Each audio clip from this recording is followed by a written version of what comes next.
Hey, BZB TV fans, we are back and we are live. Sorry for the delay, but we were running into a little bit of technical difficulties. Funnily enough, we have a really great guest today from an awesome company who might actually have a little bit of a solution for some of the problems that we were having.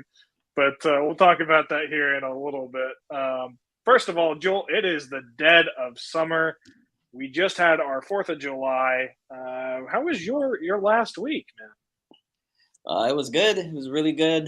We had actually a cooler weekend. I know 2 weeks ago it was, at least in California or the Bay Area, mostly we had a heat wave advisory. And yeah, it Mhm. reached, I think, here in Sacramento. Luckily, I wasn't working that day, but it reached like 110, I think, 108, 109 over here. um and but at over in the Bay Area, at least last weekend, it was during 4th of July weekend, it was much cooler. We didn't really do, I just hung out with the kids. We watched the latest Indiana Jones, Dr. Jones movie on 4th of July, and then later that evening uh, we lit some of the little baby fireworks that you buy at the little stands. So nothing too extravagant, but I mean, we had neighbors that did shoot the real fireworks into the air, so we were able to enjoy those around. But yeah, it was low key. How about yourself?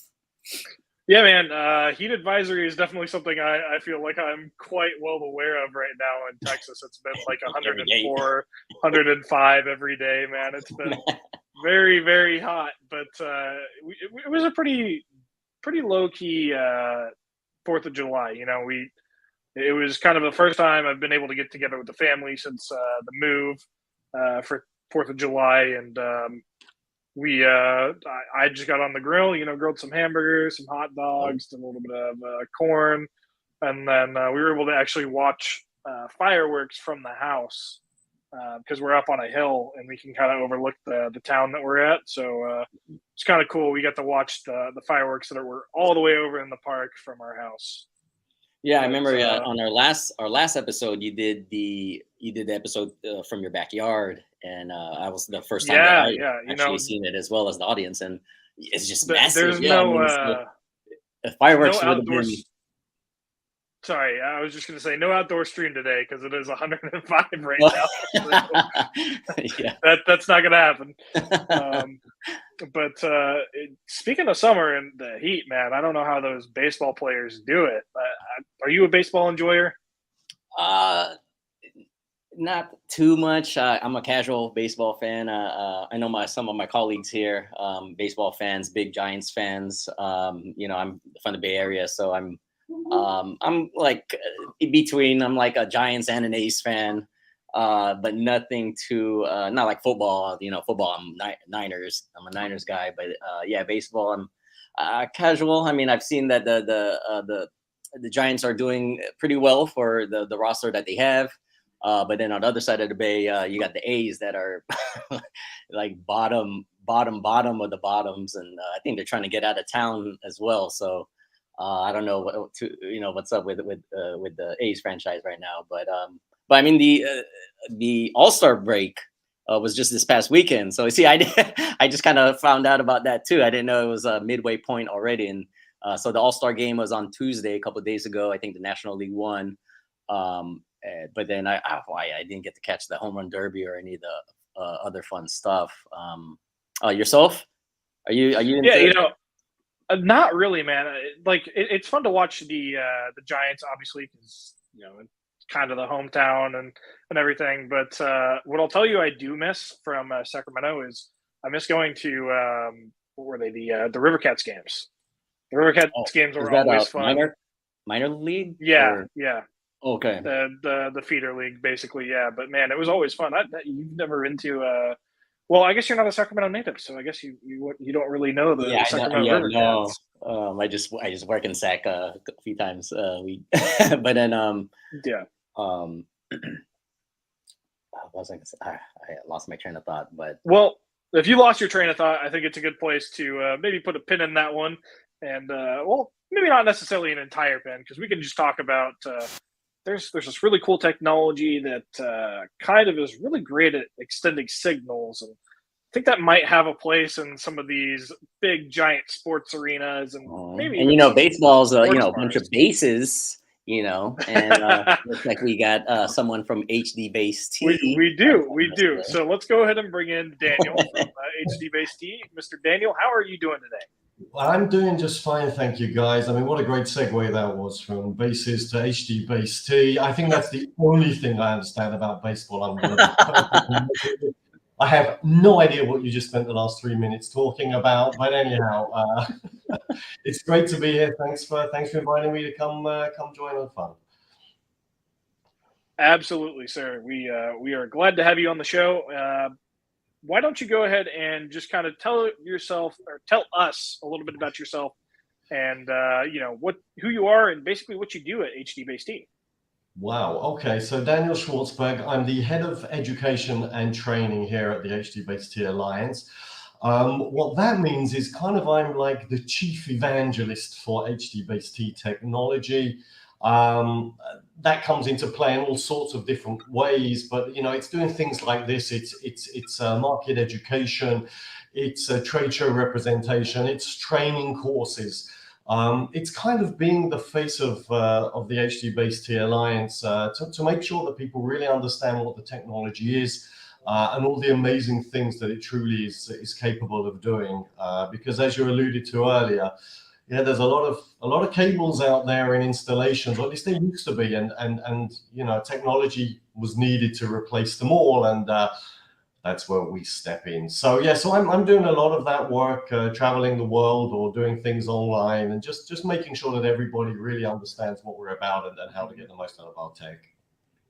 Yeah, and I think, speaking of a little bit about traveling the world, you might have done quite a bit of that. So I've heard you were from the UK originally, and now you're in Israel, as I understand it, correct? That's correct. That's correct. I'm based at the Alliance's offices just about a 25-minute drive north of Tel Aviv. Of course, that's 25 minutes without traffic. If there's traffic, you can double or triple or maybe quadruple that. But we're about 25 minutes north of Tel Aviv. I grew up just outside of London in the UK. And I'm hitting my 50-50 point, my tipping point. I left when I left in 97, which means that next year I'll have reached my 50% of my life in the UK, 50% of my life here in Israel. So when you were talking earlier about all of that wonderful warm weather that you're having, I sympathize with you, Matt, because it's been nightmarish out here today. I got into the car a little bit earlier, and it showed me 40 Celsius on the clock. I don't know how that translates into Fahrenheit, but it was steaming outside. So yeah, it's about 40 is about 103 Fahrenheit, so it's pretty hot. Wow. Yeah, so for a former Englishman who spent his life complaining about the fact that it didn't stop raining, and then I moved here and now I complain about the fact that it's so hot, I guess. You just can't please some people, especially when it comes to the weather, and I'm one of those people. But so I've been here for almost 27 years now. I live in a little town just north of the office, actually, so about 35 minutes from Tel Aviv. You said you're not a baseball fan. Are you a big soccer or football? Actually, both of those. I do follow your football, and of course I'm a soccer fan. I'm also a big cricket fan, and one of my last trips to the US, I found myself at a sports bar, and I was chatting to a local guy. It was in one of the suburbs of Detroit, and we got onto the discussion of cricket, and I did spend a good 30, I think it was almost 40 minutes trying to explain to him the rules of cricket, and it was all done in vain. I mean, because cricket is a game that can last for 5 days, and actually at the end of those days, you don't necessarily get a winner. It can end up a tie after 5 days, and it was at that point that his mind was blown and we gave up. So I like the soccer. I like to watch football. You know, I watch the Super Bowl when I can. The time difference doesn't make it that convenient, but yeah, I do like to listen in or watch a game of cricket if I can. So next time we meet face to face over some beers, I'll tell you about cricket. You'll tell me about baseball, and Yeah. we'll the wiser by the end of that. Okay. Yeah. Absolutely. deal. I don't think I'd necessarily be the best person to say anything about baseball. It's been a long time since I've played, but I could do my best to try. So Doesn't matter what you say. As far as I'm concerned, it's gospel. It will be correct. Okay, so make it up as you go along. I'm not going to know any better, right? You know, well, I think the only reason we're bringing up baseball is because it's at least in America, it's kind of like the slowest time of the year because it's only baseball going on right now. Sure. So yeah, you got hockey, football, and basketball. All the other sports they're on breaks right now. So yeah, so baseball is all we have at the moment. So you enjoy till the fall hits. Well, we're not too far away from football season, but why don't we go ahead and get into just a quick recap of what HDBaseT is, why it's so important in the AV and broadcasting world. So, Daniel, the floor is yours. Thank you so much. Yeah, I mean, it's a great starting point, right? Why HDBaseT? And if we turn the clock back to the bad old days, I'll call it the pre-HDBaseT times. An installer in a Pro AV world was facing a number of challenges. Number one, he had a lot of cables that he needed to pull. He's probably trying to pull an HDMI cable for his video. He's going to need to pull a power cable because things need to have power to work. He's probably going to pull some audio cables. Maybe he wants to work wired Ethernet, so he's got to pull a LAN cable. As USB became more prevalent, so he wanted to add some USB cabling. So basically a bunch of cables, a whole load of them that he needed to get from one side of his install to the other. But it isn't just the problem of the number of cables. It's also the distance that those cables can go, right? So if we think about an HDMI cable, passive HDMI cable, you're probably going to squeeze up to around about 10, 11 meters, 33, 35 feet on the HDMI, but you're going to pay top dollar for that, right? That's a lot of money you're going to have to put in to get in a good cable that's going to work at 30, 35 feet, the HDMI. But if we think now we want to extend the HDMI, you also want to extend USB 2. So the USB 2 is limited to only 5 meters. So it doesn't matter that my HDMI can go longer. If I need to extend HDMI and USB, I'm limited to the short of those two, which is now 5 meters. So he's got cables and more cables, and they're limited in distance. Most of them also actually have molded connectors on them, right? So in other words, it makes it more difficult to feed them through the conduits. They cannot be field terminated. So if you need a cable length that you can't find, exactly, so you're going to have spare cable and you're going to waste money on putting in a longer cable than you actually need. So we had lots of cables. Distance limited, not necessarily field terminatable. And HDBaseT basically came along and said, okay, what we're going to do is we're going to replace all of those cables with just one.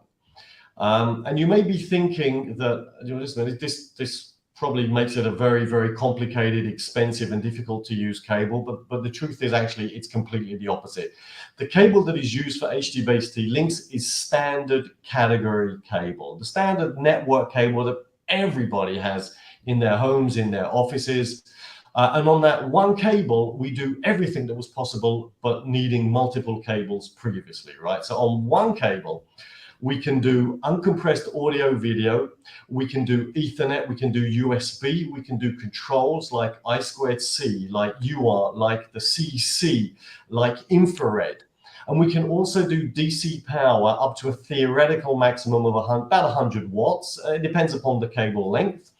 And we can do all of that on one category cable running 100 meters or 328 feet, right? So we are replacing all of those cables with the one. It's much longer than the others. It's got much more functionality in it. It can be cut to the exact length you need, just like any network cable. You can terminate it in the field. And HDBaseT very, very quickly, when it was launched around about 2008, became the de facto standard for the Pro AV industry, right? We call that convergence of all of those 5 elements 5 play. And as I've said, audio, video, USB 2, Ethernet controls and power. That's the 5-play. All of it on a single cable, right? So it made the installer's life so easy. There you go. Perfect slide to explain it all. You see those 5-play elements, and we have 3 versions of the spec: Spec 1, 2, and not surprisingly, the latest is Spec 3. And the different versions of the spec increase the capabilities. So the fully loaded version right now, Spec 3, gives you everything that you can see there on the slide. In other words, uncompressed, and I have to stress this, fully uncompressed HDMI 2.0, the only technology for the uncompressed extension of HDMI 2.0. But in addition to that, and at the same time, we've got the gig Ethernet that we can tunnel from end to end. We've got those controls I mentioned. We've got USB 2.0, for all of the devices you can only, think of. And like I've said, on a 100-meter cable, you have around about 72.5 watts of DC power. On a shorter cable, then you're getting up close to 100 watts. Okay. So a lot of capabilities HDBaseT brings. And of course, this is made possible through chipsets. I mean, HDBaseT is not the cable. The cable is simply the medium that allows us to do all of this. But we have chipsets. We have chipsets at each end of the link. Those are developed and sold by a company called Valence Semiconductors, who are one of the founding members of the HDBaseT Alliance. And I think actually if we move to the next slide, let's just talk about that, because HDBaseT is a technology, but it is a technology that is backed by a huge ecosystem, right? It's actually the Pro AV market's largest ecosystem of interoperable products. There are over 200 members, yourselves right there in the middle of the screen there. BZBGEAR, I see you there. We have founding members, that was Valence, who, as I said, are the chipset guys, together with Samsung, LG, and Sony Pictures. Then we have the contributing members who are the companies who are helping to develop the standard, the spec. And then we have all of the adopter members right there. So more than 200 companies. Everyone here pretty much is developing product with HDBaseT capabilities. And what's wonderful, it is interoperable. So I can take different chipsets or different products supporting different versions of the spec, and it works, right? You don't get a blank screen. Now, of course, you have to appreciate that the lower versions of the spec have lower capabilities. So if I connect a Spec 3 product with a Spec 1 product, I'm not going to get all the goodies of the Spec 3, but I will get all the goodies of the Spec 1. And it's not that things are going to fall apart and you're going to get nothing working. On the contrary, it's fully interoperable. You can pick products from different vendors. Of course, I'm talking to you guys. So of course, you have some fantastic gear out there. So I'm sure you will recommend using yours. But if somebody doesn't just want to use yours and they want to take your product on one side and somebody else's product on the other, they can do that, right? It's fully interoperable across different vendors and across different versions of the spec. So yeah, it's a technology backed by the largest interoperable ecosystem in the Pro AV world.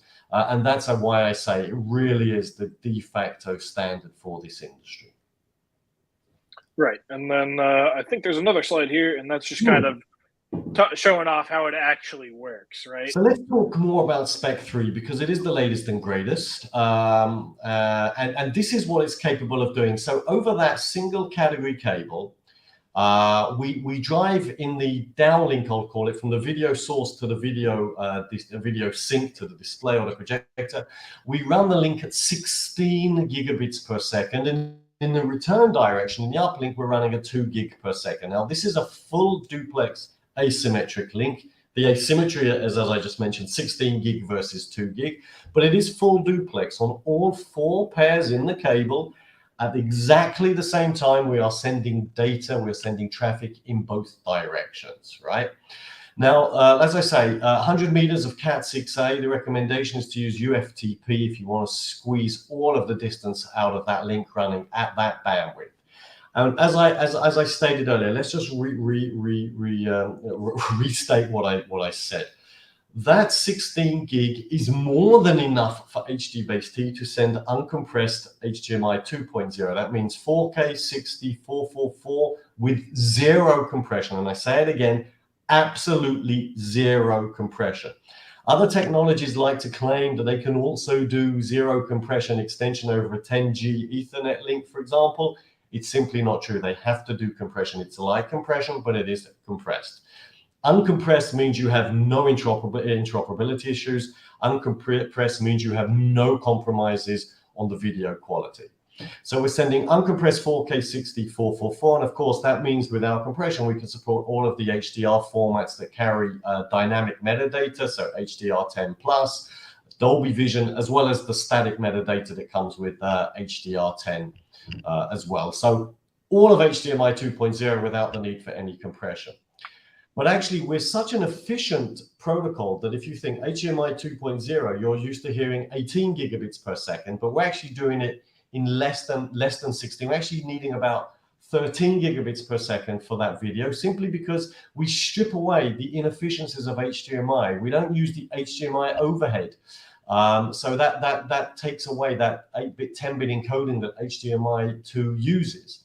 And when it comes to blanking periods, we only take the data. So all we're extending is the pure data bits. And that's why we take 18 gigabits per second of HDMI, and we can actually fit it into 13 gig without the need for any compression. At the same time, as mentioned, we can tunnel 1 gig Ethernet. So if we're thinking about hybrid installations where you have HDBaseT, and maybe you also want to have some AV over IP, then right here on the same cable as your HDBaseT link, now you can also tunnel GigE.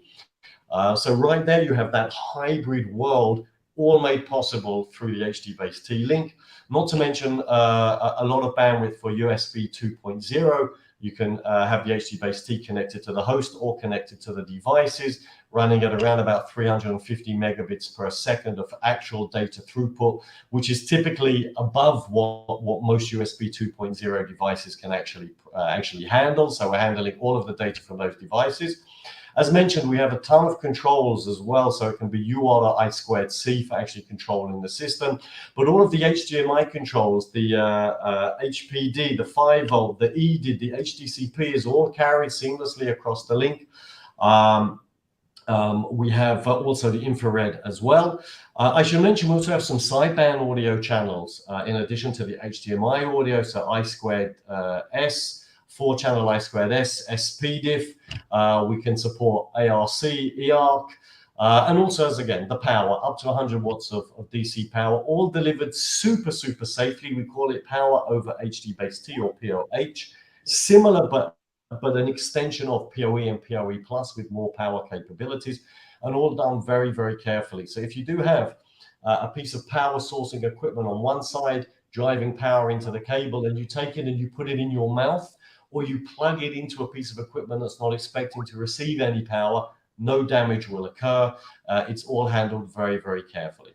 That's 5-play, Spec 3, and as I say, it's keeping that HDMI 2.0 uncompressed that really stands us away apart from the crowd here. Yeah, absolutely. That's a lot of information to take in, but I think the biggest takeaway there is just the fact that quite literally when you said HDBaseT can do pretty much everything in one cable, it really does do pretty much everything in one cable. Right.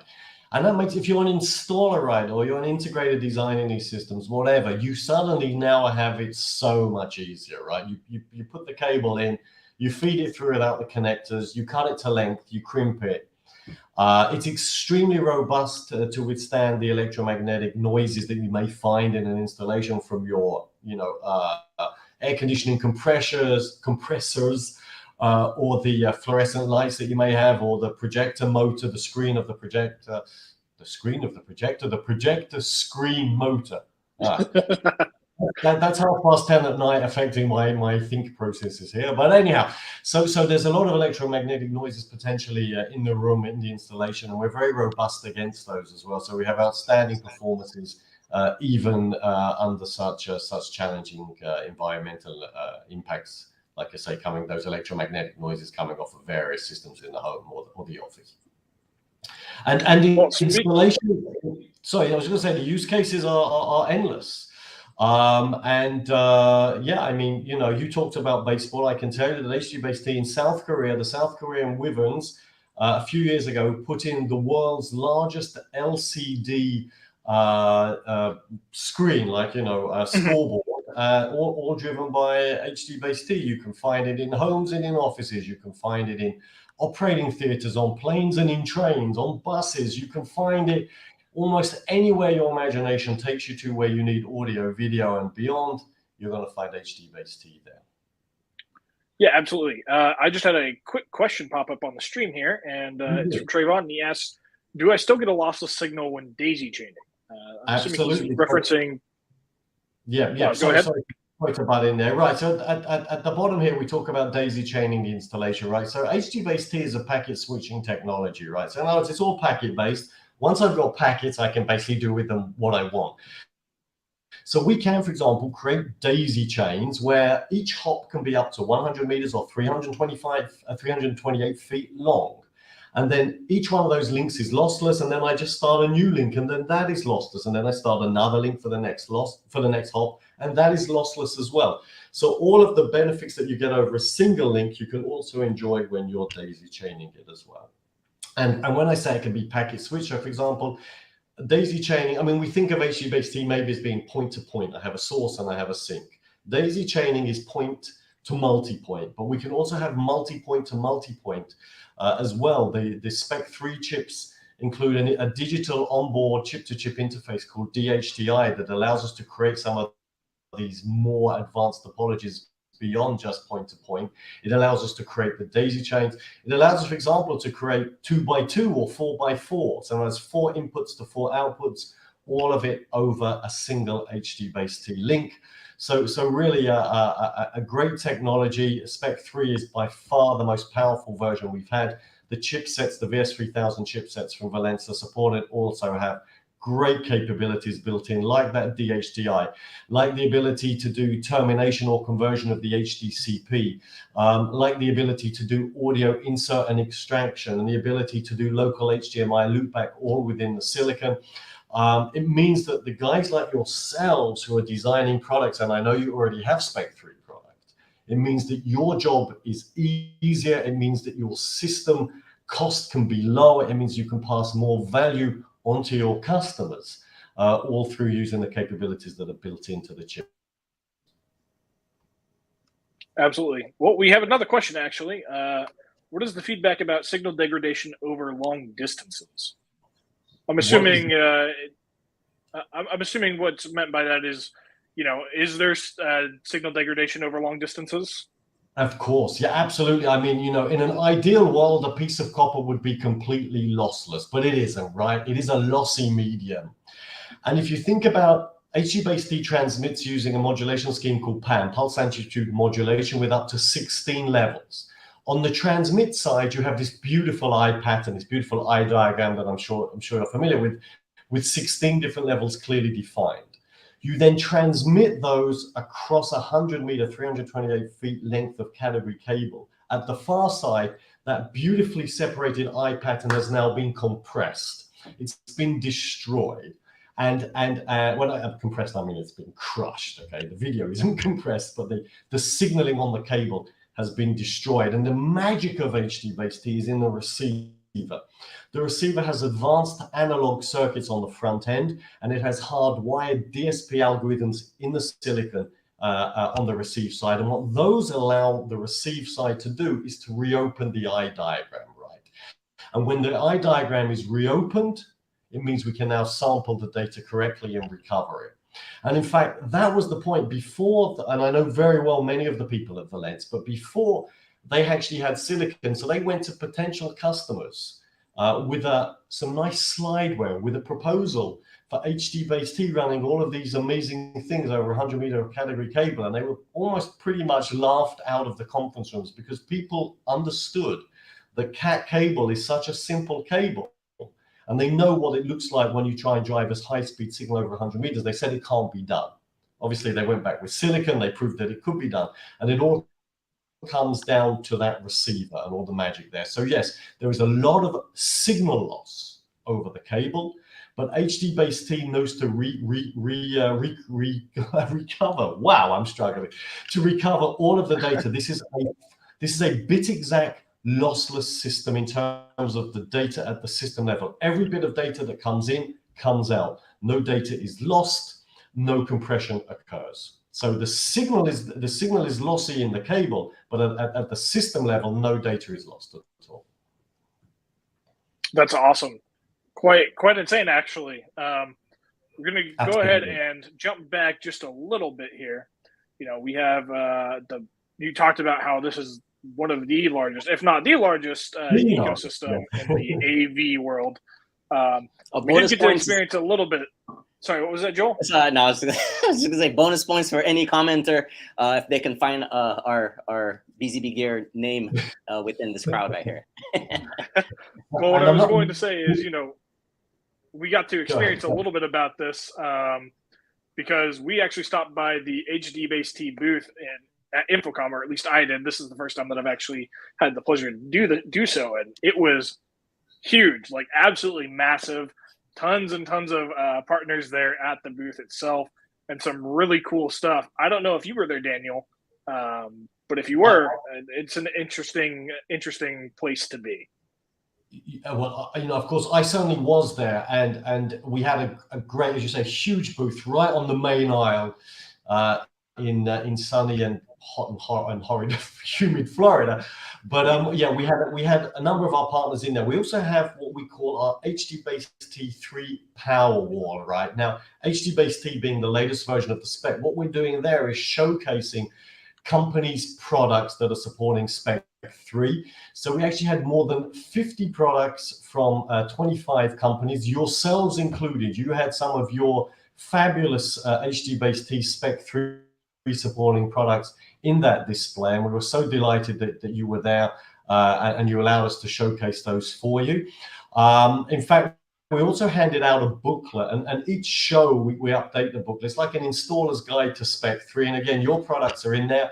More than 100 products already on sale supporting Spec 3, and that number increases almost on a day-by-day basis. So we are continually updating that piece of collateral. That document is always being updated. So yes, a lot of buzz at Infocom, at the HDBaseT Alliance booth around Spec 3. And again, I just want to make it perfectly clear to all of your viewers and listeners here. When selecting product, always use product that has been certified by the HDBaseT Alliance. You can go to hdbaset.org. There is a list of approved products that have passed our compliance testing spec. And that guarantees to the people installing the equipment that it's going to work and work seamlessly, whether you buy both your pieces of kit from BZBGEAR or if you decide to mix and match, but always choose a certified product from hdbaset.org. Yep, here it is. There you go. So it's really cool. You can go and you can sort by vendor, by the type of product you want. And this is your guarantee of interoperability. This is your guarantee that things have been done according to the spec. For example, if you do want to buy POH products that can transmit and receive power over the link, you should only buy from here, right? Because there are other ways of delivering power into the cable, but those are less safe than PoE, POH. Those will cause damage if you plug, for example, POC, power over cable, where the power is directly driven in without any negotiation, any handshake before the power is provided. If you take one of those and plug it into a piece of equipment that's not expecting to receive power, there's a good chance you're going to fry it, right? So go to the website, hdbaset.org, and you can find that certified list of products. Yeah, Daniel, absolutely. You just touched on that. I actually wanted to ask that, you know, power over POH, power over HDBaseT. Is it interchangeable? Does it work with PoE, you know, as well, power over Ethernet? Good question, Joel. It is compliant and compatible with PoE Plus. What we at HDBaseT did by defining POH was take it one step further. Okay, so we have these different classes, and with class 2 and class 3, we also have class 2 twin and class 3 twin, which actually uses all 4 pairs in the cable. It's basically 2 pairs deliver the power and 2 pairs for the return.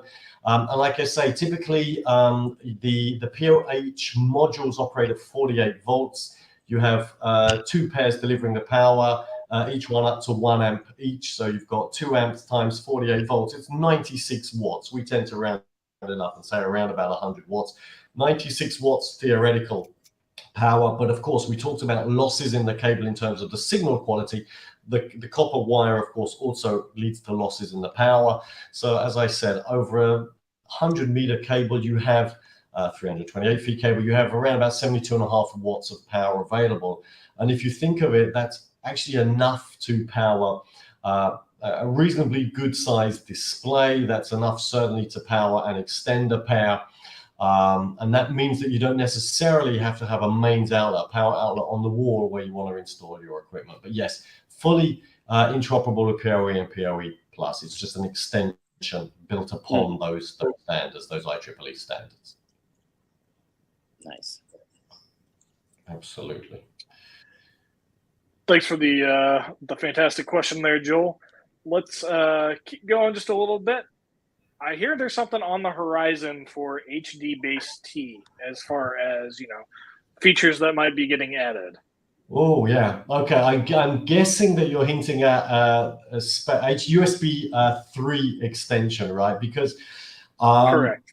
Yeah, yeah. There's a lot of people that are interested in that, because I think what we've been seeing is a move, of course, from USB 2 to USB 3. That's been driven primarily for the need for higher bandwidth, evolving from higher resolution cameras, right? So the pandemic taught us all that video conferencing and home video conferencing is the way forward.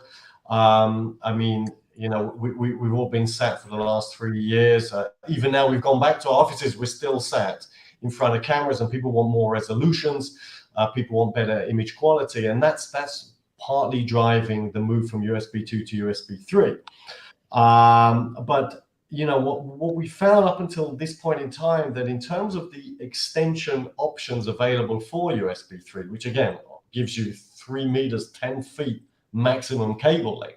You want to extend it. There are ways of doing it, but they're kind of subpar. They are, you can call them kind of like simple signal boosting, which just amplifies the transmit power and maybe gets you up to 50 meters, 160, 170 feet.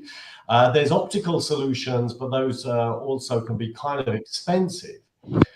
And so what we've got coming up is really, really professional grade USB 3 extension. I'm talking about USB 3.2 Gen 1, which is 5 gigabit per second extended over 100 meters of category cable. At the same time as that, the ability also to extend USB 2, right? So the link runs at 6 gigabits per second. That's enough for the 5 gig of spec USB spec 3. And for the 350 megabit per second of actual data throughput of Spec 2, plus some additional sideband controls, all of that done over 100 meters of category cable. And where does this also play in? Because if we think about that, that's the USB side of the business, right? Now, if we also think of though, is that let's talk about Type-C, because when people think about USB 3, they think about Type-C. Now, just to avoid any confusion, Type-C is, of course, a connector. Type-C is not a USB form. It is a connector that allows you to do USB, either Spec 2 or Spec 3 on the connector. But at the same time as doing the USB, you can also do video, you can also do Ethernet, and you can also do power, all on this beautiful little Type 3 connector. But where's the problem? Sorry, this Type-C connector, where's the problem? The problem is that once again, because of either the video or the USB, you are limited to a few meters, a few feet when you plug a Type-C cable into that Type-C connector. As I've mentioned, Type-C, video, USB, Ethernet power. What did I just say about HDBaseT? Video, USB, Ethernet power. Okay, there's a beautiful synergy here, except now we can do it at 100 meters long. So in other words, we're going to be providing a chip that knows to do USB Type 3. We already have solutions that allow us, and we were showing these in the booth at Infocom, that allow us to do extension of USB Type 2 for this point in time, video, gig Ethernet, and power over a Type-C connector. So when it comes to professional grade USB extension, we've got it covered on multiple fronts. And those actually, that spec 3, that Type 3.2, Gen 3.2 extension, the chipsets, I'll let you into a little bit of breaking news, have arrived at Valence. And those are going to be sampling to customers later in the year, right? So that silicon is already out there. It has arrived, it's being tested, it's being brought up. And like I say, professional grade USB 3.2 extension is going to be available later in this year. And that's huge for the industry. There's an enormous amount of interest in it. I know why you asked the question, because I guess you're just as interested in that as so many others. We are delighted to be part of the effort to bring that to market. Yeah, that is huge. I mean, anytime you can just make the ability to extend pretty much anything, in all honesty, like whether it's USB or HDMI, any way that you can simplify somebody's setup is always going to be a large draw, I think, to people. And with USB being so universal as it is, I mean, you can do so much with USB-C now, whether that's sending video, for example, or just generally controlling, I don't know, like the mouse here. Just awesome things to do with that. And, you know, I just had something sent to me that I have to show off here. Sorry to interrupt you, but, you know, since we were talking about the booth here for a second, we did actually find some pictures of the booth. So there's just a little bit there, but there is the power wall in the background. And I did have the fantastic opportunity to meet Effie. She is fantastic. Well, you know, our brand new HDBaseT Alliance president, first female president of the HDBaseT Alliance, but without doubt, the right person at the right time. I could not think of anyone more capable or more suited to this position. She's got a long history of working with technology, of working in the AV world. And yeah, I mean, we are thrilled that she is our president. And yeah, you met her there. She'll be, as we all will be, at ISE, which this year again will be in Barcelona in February, I guess. And yeah, a real great achievement, and for the Alliance to have such a talented person at the head of the organization. And as you say, right in the background there was the Spec 3 power wall. It's amazing when you put so many products in one place, the number of people who pass by and just stop and want to touch the products. And we had from so many different vendors, as I said, yourselves included. And it gives passers-by, gives visitors to the booth the ability to really touch some of those products that I see Joel also has on the desk in front of him as well. So yeah, there's some of your beautiful toys. Like I say, some of those were on display, and yeah, I think it's great, and we hope that you'll allow us to show them at ISE as well. Well, Joel, do you have anything to talk about as far as what we're showing off at ISE? ISE, well, we have some. Well, I don't know if we can bring it up now. Spoiler alert. Yeah, we might want. We got a little bit of tight lips over here. No, I mean, well, we will have a lot of our products that we did bring from Infocom. So our 4K, our new 4K VP matrix switch, all-in-one matrix switch video wall and multi-viewer. We'll have that along with the Pro, which has a signal extension on that one. Obviously, a bunch of our HDBaseT solutions. And there is another camera that we've been touting, the 4K Adamo. The newest one we have is the Nutrix. It's a medical grade camera, but we do have one more that we maybe in later episodes I can speak more. But we may have news on a new camera for that show. Okay.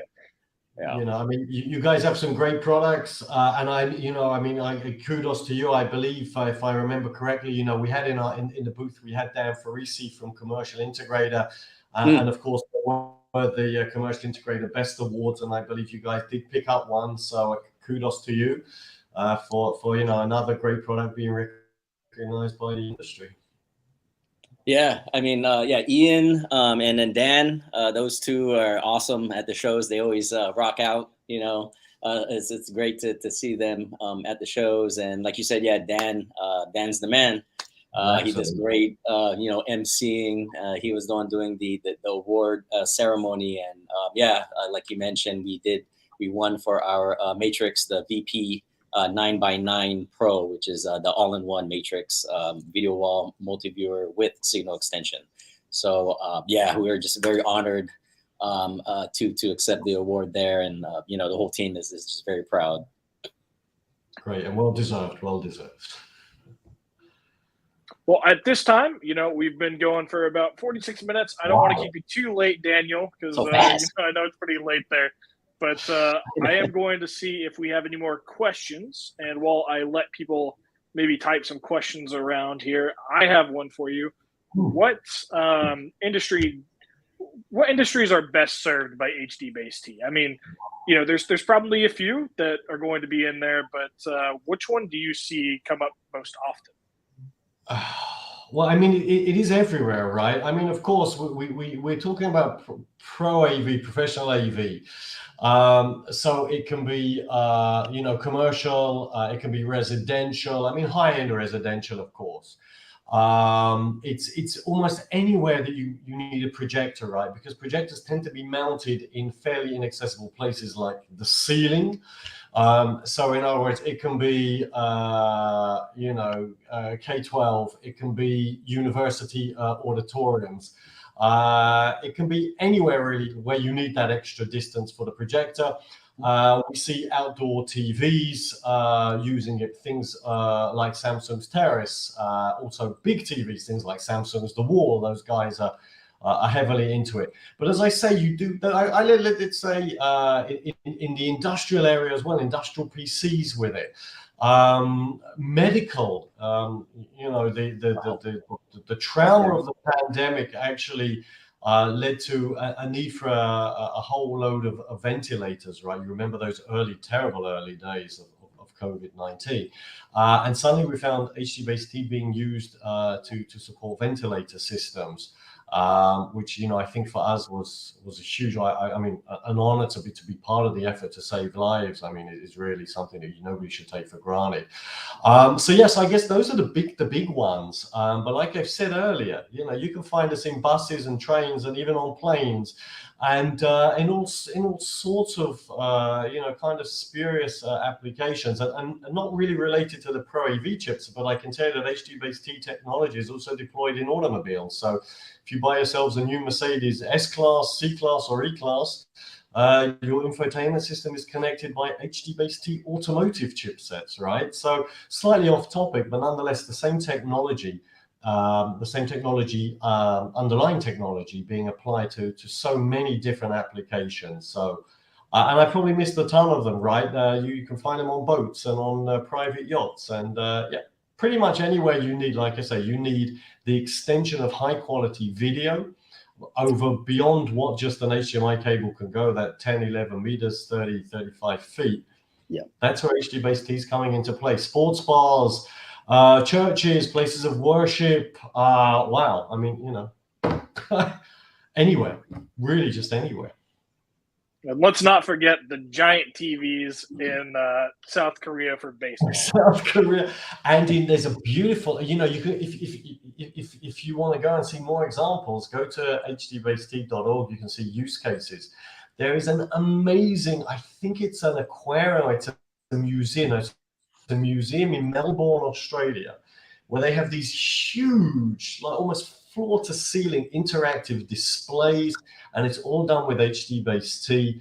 And it's you know, I was in France at some projection mapping of was it Van Gogh? I think it was a Van Gogh thing, you know, where they project on the walls and the ceiling and his music.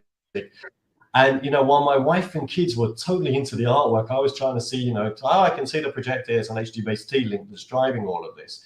So like I say, the use cases, I believe, are limited by our imaginations, definitely not limited by the technology. Well, it looks like we have one more question, and that is, where can we find more content from Daniel? Daniel, do you have a channel? Listen, if you you don't want to see more content from Daniel, but if you want, if you're a desperate sucker for punishment, then do go to. You've got a couple of places. I mean, you can go to HDBaseT.org, or if you go to the HDBaseT YouTube channel, you can find some of my stuff there. I do wear two hats in this business. I do also have a role at Valens at the Semiconductor Guys. And actually, if you want to see, for example, demo videos of the capabilities of the VS3000, that Spec 3 chipset, then if you go to valens.com, then you will also there find, I mean, video information on all of the spec versions and the chipset supporting them. But if you want more on the Spec 3, then valens.com will enable you to to peruse and find those kind of video content there. So I apologize in advance for the suffering you may go through watching them, but anyhow, like I say, if you're desperate, HDBaseT.org, valens.com, our YouTube channels, Twitter, you know, everywhere, LinkedIn, you can find a ton of stuff on all of those channels. So wherever you get your social media, we're there.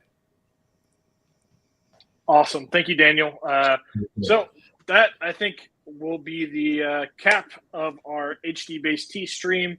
We really appreciate Daniel Schwartzberg coming on, especially since it's just about closing in on, I think, 11 now. It's 11 o'clock in the evening, but I'm raring to fall asleep now. I'm good. I hope I'm able to speak coherently.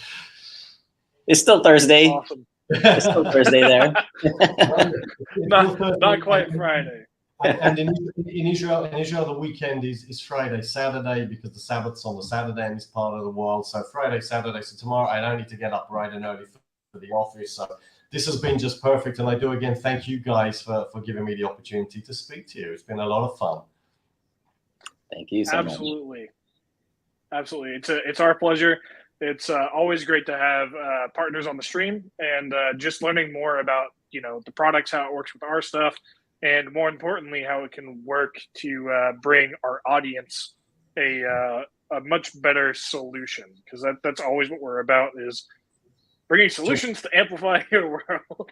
Absolutely. Just one more plug, and I see your tagline there. I'm sorry, I hope I didn't spoil it for you. Anybody who wants to learn more, installers, integrators who want to learn more about working with the technology and in general learn more about it, we have a fantastic online training course. It's broken down into 3 modules. You can take it as easily, as slowly, as quickly as you want, and, you know, save and continue. Again, on HDBaseT.org, our master program there, highly recommend to people interested in working with this technology to do that. Once you've finished it, we'll send you a great T-shirt. You'll get a certificate, and you'll be fully qualified to work with this technology. Nice. Awesome. Yeah, we can add all this. Free T-shirts. Yeah. Yeah. You get a T-shirt, and you get a T-shirt. Yeah. And you get. What were you gonna say, Joe? No, I mean, just like what all of the all the links and the tags to find more about HDBaseT and Daniel. You can see more of his videos if you like. We'll add that all in the description. So you know, after the live stream, when you come back and rewatch, you'll be able to find where to go from the descriptions. Thank you for doing that, guys. Thank you. Mm-hmm. And again, to those of you guys who were watching, really hope that this stream was really eye-opening for you. We appreciate you guys tuning in, and we will see you guys in the next stream. So have a great weekend, and make sure that you check out HDBaseT. Until next time, have a good one, guys.